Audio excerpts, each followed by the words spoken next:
और चले अब खबरों में आप बात करेंगे गौमांस की तस्करी को लेकर। जिस तरह से भोपाल में बवाल मचा हुआ है। भोपाल में 17 दिसंबर को ट्रक से करीब 25 टन गौमांस पकड़ा गया। जांच में गौमांस होने की पुष्टि भी हो गई, लेकिन आपको बता दें ये पूरा मामला है 17 दिसंबर का। अब जांच में पुष्टि हुई है, जांच में गौमांस होने की पुष्टि हो चुकी है और पुलिस मुख्यालय के बाहर, जिसके बाद हिंदू संगठन ने जबरदस्त हंगामा किया।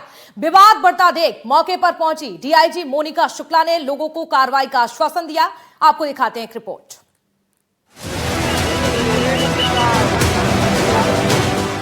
ट्रक से एक के बाद एक पैकेट जब निकलना शुरू हुआ तो हिंदू संगठनों का गुस्सा 7वें आसमान पर पहुंच गया। दरअसल हिंदू संगठनों ने इसे गोमांस होने का दावा किया था। जब जांच हुई तो इसकी पुष्टि भी हो गई। तस्वीरें 17 दिसंबर की हैं। ट्रक को भोपाल में पुलिस मुख्यालय के ठीक सामने पकड़ा गया था। हिंदूवादी संगठनों ने गोमांस होने की पुष्टि के बाद पुलिस मुख्यालय के सामने जोरदार प्रदर्शन किया। हिंदू संगठनों ने 25 थानों में गोमांस मिलने की शिकायत दी, साथ ही कड़ी कार्रवाई की मांग की। तनाव बढ़ता देख डीआईजी मोनिका शुक्ला ने मोर्चा संभाला और कहा कि इस संबंध में एफआईआर हो चुकी है, जल्द ही कार्रवाई की जाएगी। कर रहे हैं भोपाल एक संवेदनशील क्षेत्र है, तो ऐसा ना हो कुछ लोग इस संवेदनशील मुद्दे को गौ हत्या करके भोपाल का वातावरण खराब करने का प्रयास कर रहे हैं। वो भी एक विषय हो सकता है, तो ऐसे लोग चिन्हित करके ऐसा आगे। डीआईजी मोनिका शुक्ला ने मुलाकात की है। मैम, आप लोगों को जो इन्होंने बातें बताई हैं, क्योंकि नगर निगम का स्लॉटर हाउस था, 17 तारीख की घटना है, क्या कार्रवाई आगे पुलिस करने वाली है? इस प्रकरण में एफआईआर हो चुकी है, विधि सम्मत कार्रवाई की जाएगी। माहौल की संवेदनशीलता को देखते हुए नगर निगम ने विवादित स्लॉटर हाउस की गतिविधियों को तत्काल प्रभाव से रोकते हुए सील कर दिया है और पुलिस स्लॉटर हाउस के संचालक असलम चमड़ा को हिरासत में लेकर पूछताछ कर रही है। वहीं हिंदू संगठनों का आरोप है कि भोपाल में एक संगठित नेटवर्क काम कर रहा है, जो अवैध तरीके से मांस की तस्करी कर रहा है। पकड़े गए ट्रक की पैकिंग और रूट इस बात की ओर इशारा कर रहे हैं। वो मांस को ट्रक में भरकर भोपाल से मुंबई ले जाया जा रहा था। हालांकि ये मंसूबा नाकाम हो गया। फिलहाल भोपाल में बढ़ते तनाव को देखते हुए सुरक्षा व्यवस्था कड़ी कर दी गई है। कमिश्नर कार्यालय के बाहर भारी पुलिस बल तैनात किया गया है। अब जनता की नजरें फॉरेंसिक रिपोर्ट पर टिकी हैं, जो इस विवाद की दिशा तय करेगी। तो देखिए ये बवाल मचा हुआ है। ये तस्वीरें आपको दिखा रहे थे राजधानी भोपाल में जिस तरह से हंगामा देखा जा रहा है। भोपाल से इस वक्त हमारे सहयोगी आकाश द्विवेदी भी जुड़ चुके हैं। आकाश का रुख करेंगे।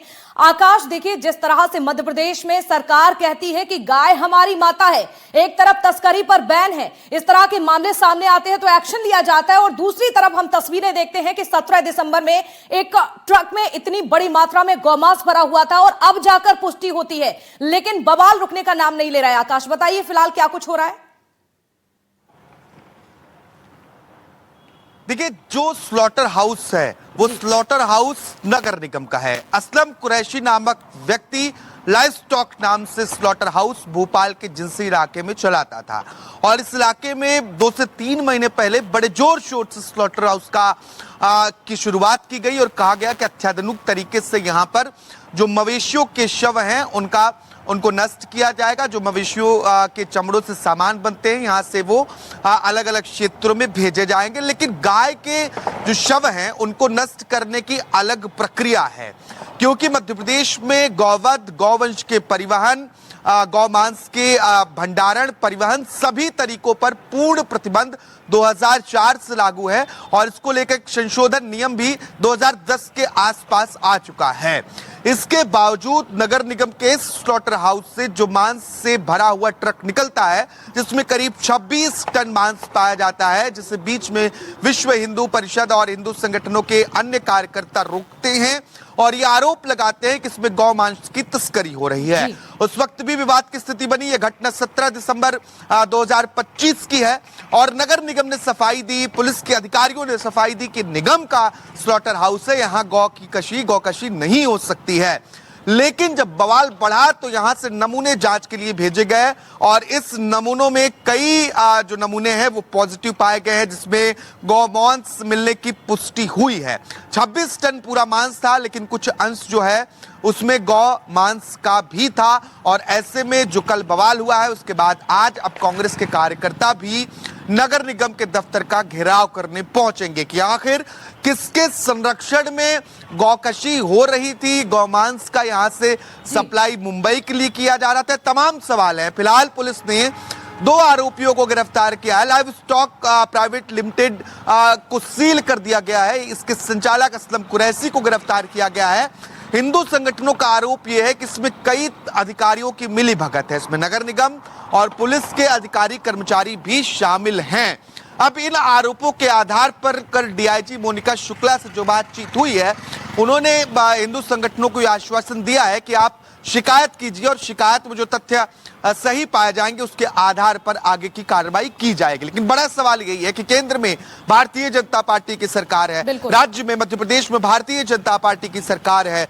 आप शहर में आइए, जिले में, भोपाल जिले में शहर की सरकार बीजेपी की है और सबसे बड़ा मुद्दा मध्य प्रदेश की सियासत के केंद्र में अधिकतर बार गाय रही है, चाहे वो कमलनाथ की सरकार में गौशाला को खोलने का मसला हो या अभी की सरकार में गायों को संरक्षित करने वृंदावन ग्राम योजना बनाने की हो। इसके बावजूद इतनी बड़ी चूक कहां हुई? क्या इसके पहले भी इस स्लॉटर हाउस से ऐसा कुछ हुआ है या पहली बार ही पकड़ा गया है? तमाम बहुत बड़े सवाल है जो आपके जहन में, मेरे जहन में और बहुत सारे लोगों के जहन में है। फिलहाल जांच चल रही है और जांच के बाद देखना होगा कि क्या कुछ सामने आता है। बिल्कुल, सवाल तो कई उठते हैं आकाश, लेकिन इंतजार करना होगा पूरी जांच को लेकर कि आखिरकार किस तरह से ये जांच होती है और कौन कौन जांच के दायरे में आता है। चलिए नजर बनाकर रखिएगा। आपका बहुत शुक्रिया जानकारी देने के लिए।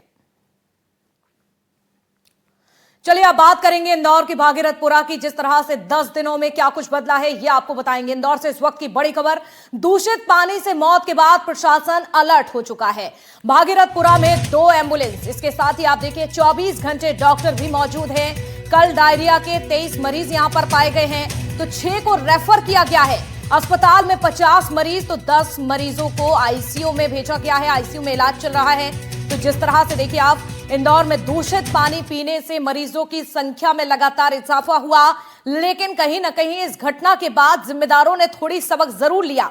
मौत के बाद अब प्रशासन अलर्ट हो चुका है। भागीरथपुरा में इस समय अगर बात की जाए, देखिए ये वही भागीरथपुरा है जहां पर दूषित पानी पीने से कई लोगों की जान चली गई, कई लोग बीमार पड़ गए जिनका इलाज चल रहा है, कई लोग तो ऐसे हैं जिन्हें आईसीयू की जरूरत पड़ी और आईसीयू में एडमिट करना पड़ा। तो भागीरथपुरा में 2 एम्बुलेंस, फिलहाल 24 घंटे डॉक्टर की मौजूदगी भी है ताकि किसी भी तरह के मरीज अगर यहां पर पाए जाते हैं तो तुरंत ही उन्हें इलाज दिया जाए। इसके साथ ही एम्बुलेंस की व्यवस्था भी की गई है ताकि जो ज्यादा गंभीर है यानी कि ज्यादा सीरियस है उनको हॉस्पिटल में एडमिट किया जाए।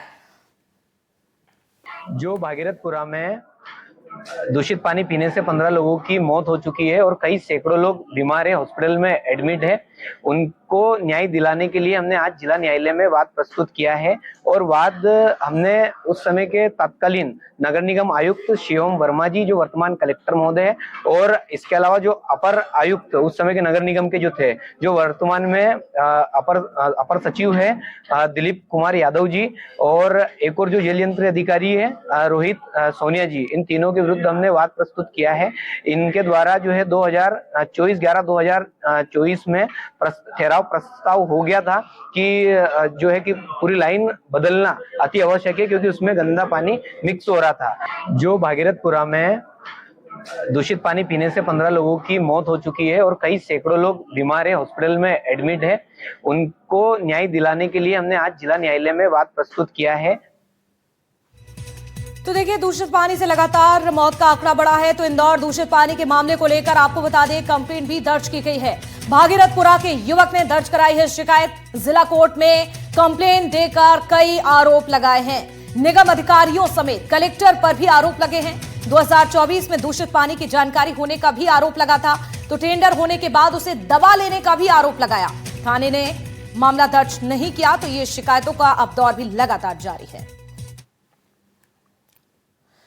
इंदौर में भागीरथपुरा में दूषित पानी पीने की वजह से कई लोग बीमार हुए, तो कई लोगों की मौत भी हो गई। अब इस पूरे मामले को 10 दिन बीत चुके हैं। सरकार तेजी से सुधार कार्य कर रही है, लेकिन विपक्ष लगातार सरकार पर हमलावर है। लोगों में इस घटना को लेकर अभी भी गुस्सा है और डर बना हुआ है। चलिए आपको एक रिपोर्ट दिखाते हैं। इंदौर के भागीरथपुरा में दूषित पानी पीने से 18 लोगों की मौत हो गई और सैकड़ों लोग बीमार हो गए। भागीरथपुरा के इस बुरे दिन को बीते 10 दिन हो चुके हैं। हालांकि यहाँ के लोगों में घटना को लेकर अभी भी नाराजगी और डर का माहौल बना हुआ है। वहीं प्रशासन की टीम हर रोज यहाँ पहुंचकर सुधार का काम तेजी से कर रही है, लेकिन विपक्ष सरकार पर आरोप लगा रहा है। नेता प्रतिपक्ष मंगत सिंघार का कहना है कि लोगों से 5 से 10 हजार रुपए वाटर टैक्स के रूप में सरकार ले रही है। इसके बावजूद सरकार लोगों को साफ पानी उपलब्ध नहीं करवा पा रही है। सिंघार यही नहीं रुके, उन्होंने जिम्मेदार अधिकारियों पर सरकार से कार्रवाई करने की भी मांग की।